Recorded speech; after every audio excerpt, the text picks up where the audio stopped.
সরেন নাকি হিসাবে আলোচনা করতেছি তো ভাই, যে একজন বক্তাকে খামাইয়া আমি ওনাকে দিলে ওনার কি ইজ্জত বাড়বে না কমবে?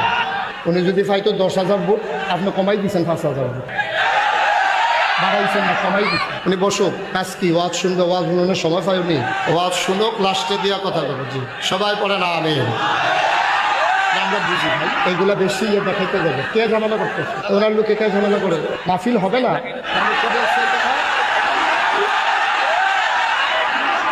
কি হলো? আমি বলতেছি বসার জন্য, একটা লোক দাঁড়িয়ে থাকবেন না। সাহস বেড়ে গেছে না? সবাই বসেন। কে বলছে জসিম ওই লোকটাকে নিয়ে আসেন? আমি তো ওনাকে দিতে নাও করি না।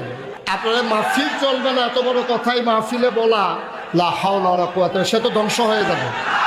এখানে কি শুধু আবিদপুরের মানুষ?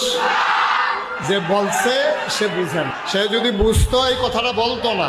সে বুঝে নাই, এতগুলা মানুষের আহা সে সহ্য করতে পারবে কিনা বুঝে নাই। সে অনেক সময় তো পানি লাগে না, থুতটাইয়া গোসল করাই যাওয়া যায়।